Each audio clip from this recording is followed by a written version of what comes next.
કસાય કે બાપજી હું કહું ભગવાનનો ગુનેગાર થઉં, ભગવાનના દરબારમાં હું કેવી રીતે છૂટું? અરે ભઈલા હું કહું છું ને તું કે છે ને કે બાપજી મને ગોમાળા મારી નાખે તો જવાબદારી મારી, તું કે છે. ભાઈ આવી ગયો, બરચક મેદની એક તન થઈ ગયેલો, લેરી લાગેલી. ઘણા તો ટોલું બેઠા બેઠા ભજનથી નહીં પણ લાડવામાં ચોખ્ખું ઘી ગાધેલું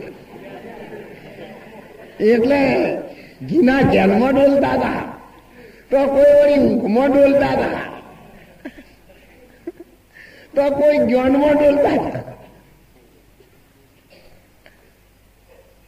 ત્યારે ઓલા ભાઈ આવીને કીધું બાપુ દરરોજ હું કસાય છું, ખાટકી બકરો મારવાનો ધંધો કરું છું, દરરોજ રાત્રે લાવી અને બધી તમે મુખવાસ કરો છો. આ 6 મહિનાથી અમારા ગરીબનો ધંધો કેવી રીતે ચાલે? તમે પૈસા આપતા નહીં. એટલે એકદમ બધા જોવા મળ્યા કે આ મહારાજ આવું ઉઠાવું છે.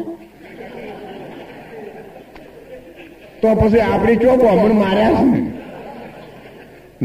છે 4 મહિનાથી આ તીખું ગાતું જ નહીં. કરો પહેલા ચાલુ. મહારાજ ખાતા હતા, આપણે શું વાતા છે? બીજા દાડે વળી એક દારૂડિયો આવ્યો, પીઠાવાળો કલાલ.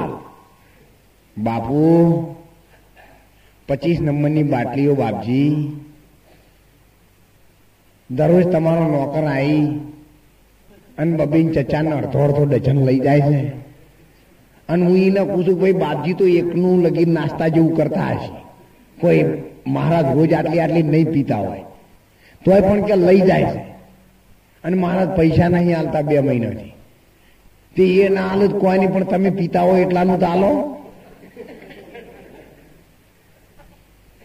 પેલા સત્સંગ વાળા કે હા બાપજી તો ઠેઠ પહોંચેલા છે,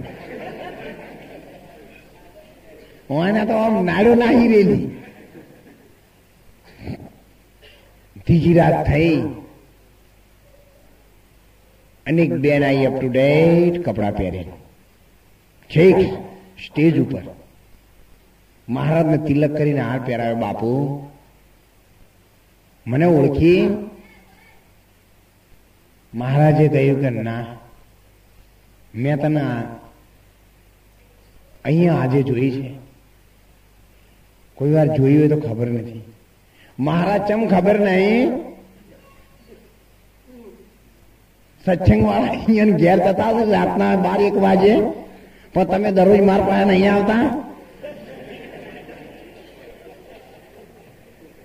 અને તમે કહો મને ખબર નહીં. પૈસા લાવો, અમારે બધો આ ઠઠારો કેવી રીતે ચલાવવો? તમારા પગલા અમારે ઘેર થાય એટલે અમારે ઘેરથી બીજો ગ્રાહક મારતો સોડ્યો અને ધંધો બંધ પડ્યો, કોઈ આવતું નહીં. હવે 4 મહિનાથી કડાકા ઉડવા માંડ્યા એટલે તો વસ્તી બધી હલી જઈ કે આ તો ગજબ કર્યો. મહારાજે બીજા દિવસે બધાને કીધું ભાઈ કાલે મારી સાથે તમે બધા આવજો અને જેની જે ઈચ્છા હોય લેજો બજારમાં, બધું બિલ હું ચૂકવીશ, ચિંતા ન કરો તમે. બધા કે મહારાજ તમે બહુ હારા હો, ખૂબ હારા બાપજી હો, તમે તાર કરતા પણ તમે હારા ખરા. કશો વાંધો નહીં ભાઈ, એ તો બાપજી કરશે, બાપજી ભોગવશે, આપડા આવો તેમ છે.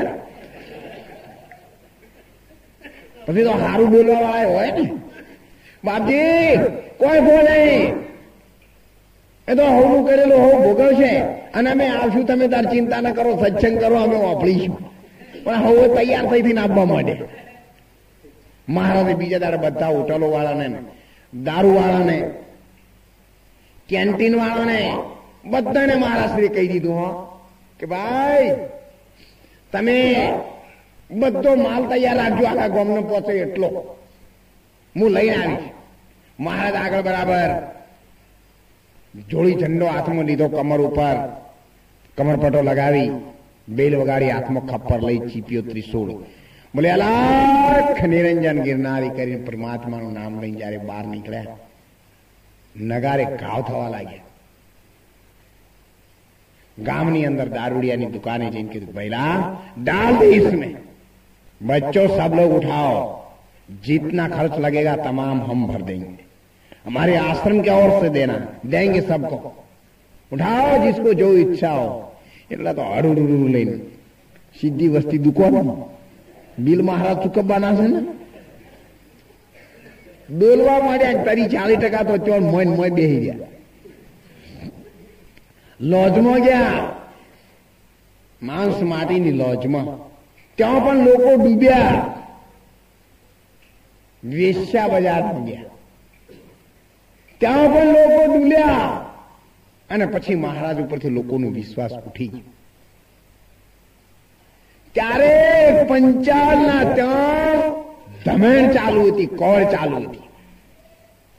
ત્યાં મહારાજ ગયા. ત્યારે અમુક ભાગના માણસો એમની સાથે ખરા. એમને જોડીમાંથી 5 કિલો શીશુ કાઢ્યું અને નવાબને કહ્યું કે ભાઈ તારી ધમાણથી બરાબર એને ગરમ કરીને એક રસ બનાવી દે. એક રસ બનાવ્યું. એટલે જે જોડી થોડા ઘણા હતા ને, કે કદી પીવાનું ક્યાંય તો ઉપડ્યા.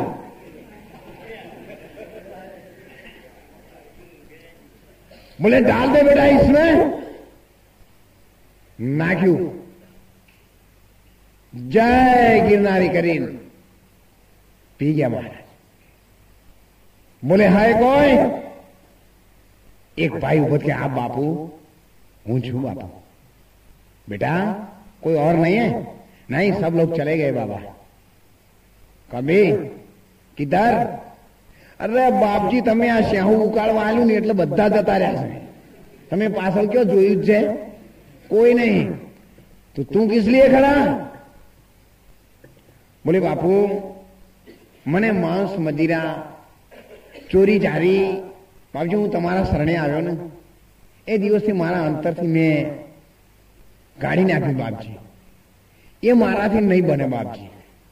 ભલે તમે મારા ગુરુદેવ છો, તમારી ઈચ્છા હોય તમે કરતા હો બાપજી, મને કોઈ વાંધો નથી, પણ હું નહીં કરું. મેં તમારા સાનિધ્યમાં તમારા શરણોમાં મહારાજ મેં અર્પણ કરી દીધું છે. આ દેહથી નહીં બને. બેટા ક્યાં કરેંગે? બાપજી જો તમે હુકમ કરો તો હું ઓગાળેલું શીશુ પી શકીશ. महाराज तमे मने आदेश करो. बेटा जल जाएगा. तो महाराज एक ज वखत देह अर्पण करवानो छे ने, पण मारा सदगुरुना शरणों डाल दे भैया इसमें. एना माथा पर गुरु महाराजे हाथ मूक्यो. बेटा तू छे ने ए शंकराचार्य અને નાહી જાય બધા વૈન શંકર. તે દાડાના વૈન શંકર બહુ વધ્યા છે. બીજવાળો બધો ઈયનો છે અને શંકરાચાર્ય તો કોક કોક જગ્યાએ જ હોય. એટલા માટે સત્ય છે પણ એને ઓળખવાની તક આ માનવ દેહથી મળે છે, પણ જેના પ્રારબ્ધમાં નિર્માણ હોતું નથી એ જોડે હોવા છતાં પણ ક્યારે પારખ કરી શકતો નથી. એટલા માટે દેહમાં પ્રથમ બીજ હતું અને એ બીજ અમરનગર से आया है. અમર એટલે પાણી, અંબર એટલે આકાશ. પાણીમાંથી આ બીજ આવ્યું છે. જળ અને પાણી બેમાં ફેર છે. જળને કદી પાણી ન કહેવાય અને પાણીને કદી જળ ન કહેવાય. જળ એ તત્વ છે અને પાણી એની અંદરથી નીકળી આવેલી વસ્તુ છે. જલ બીચ કમલ, કમલ બીચ કલી, તાપર ભમર નિવાસી, કહત કબીરા સુન ભાઈ સાધુ, ગુરુબિન ભરમ નહીં જાશી. જળ ભરેલું છે, એની વચ્ચે કમળની કળી છે, અને એ કમળની વચ્ચે ભમરો ગુંજી રહ્યો છે, અને એ ઘર આત્માનું છે. એ 10મો દ્વાર છે. ત્રિવેણીની વચ્ચે છે સુરતી, એની છે તમારા જેવી મૂર્તિ. એને ઓળખશો તો કામ થશે સિદ્ધ પૂર્તિ. એનો રાખ્યો છે ત્રિવેણીમાં વાસ. એ ઉડીને જાય છે આકાશ, અને એ છે આત્મા તણો પ્રકાશ. એ આત્માનો પ્રકાશ છે. આ દમ को खुदा मत कहो, आ दम खुदा नहीं, लेकिन खुदा के नूर से आ दम जुदा नहीं. જ્યારે બીજની લહેરી છૂટે છે ત્યારે જેવી ભૂમિકા ભાગ ભજવે એવું એ બીજ તૈયાર થાય. ઘઉં ભલે કોઠીમાં જાય પણ કોઠીના ઘઉં ન કહેવાય, દીકરો બાપનો કહેવાય, એની માનો ન કહેવાય. કોઈને છોકરાને પૂછ્યું તારી માનું નામ શું? એમ કે કનો છોકરો છે? તારા બાપનું નામ શું? અને એટલા માટે સંતોએ કહ્યું છે એ બીજમાંથી આખું બોડી બને છે, આખું શરીર, હાથ પગ મોઢું. એની સાચી કિંમત કરવી હોય તો તમે બીજને પૂછો. એ બીજ કઈ જગ્યાએથી આવ્યું છે એ જગ્યાએ તમને લઈ જશે. અને બીજની ભૂમિકા જ્યાં સુધી પ્રાપ્ત થતી નથી ત્યાં સુધી ઈશ્વરનો સાચો માર્ગ ક્યારેય પ્રાપ્ત થતો નથી. ડાળા અને પોખડા કરવાથી, ડાળે પાણી રેડવાથી કોઈ દિવસ મૂળ લીલું રહેતું નથી. એટલે એક રહીમન કવિએ કહ્યું છે, રહીમન સિંચે મૂલ કો, ફૂલે ફલે સદાય. રહીમન મૂળની અંદર પાણી રેડશો તો ફળ ફૂલ બધા પહોંચી જશે. પહોંચાડવા જવું પડશે. એક સાથે સબ સતે ઓર સબ સાથે સબ જાય. એકને ઓળખવાથી આખી જગત ઓળખાઈ જાય છે. એટલે બીજને ઓળખવાથી, અને બીજ એ જ દરેકની બોડી બનેલી છે. જો બીજ ઓળખાય તો તમને શરીર નહીં ઓળખાય. અને એટલે કહ્યું છે શાખીના ભેદને ઓળખજો.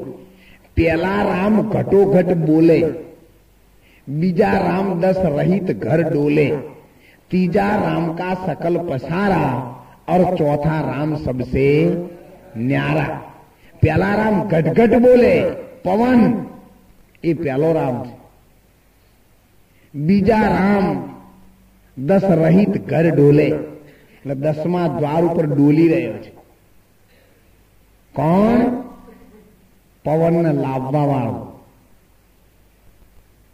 तीजा राम का सकल पसारा. कयो राम? बीज. बधी जग्याए बीज छे. आ जेटલું તમારી ચોમડાની ઓંખે દેખાય એ બધુંય દેહ નથી, બીજ છે. અને ચોથા રામ સબસે, એટલે ચોથા રામને ઓળખવા માટે પહેલા રામ મૂકીને તમે બીજા રામની પાસે આવો, અને બીજા રામમાંથી તમે ત્રીજા રામ મતલબ કે બીજ પાસે આવો. એટલે બીજથી બહાર સૂર્ય બીજમો, ચંદ્ર બીજમો, બીજમો નવલખ તારા, કહત કબીરા સુન ભાઈ સાધુ, મારા સતગુરુ બીજથી 12. અને એટલા માટે સંતોએ કહ્યું છે એ 52 થી मार से बिना आंख देखता है, बिना कान सुनता है, बिना जीभ बोलता है, बिना दिलों की सबके दिलों की जानता है। 52 की बार और लिखे में ना आवे, शास्त्र में રીત नहीं, समझो ए भाइयों। અને એટલા માટે એ ગુજરાતી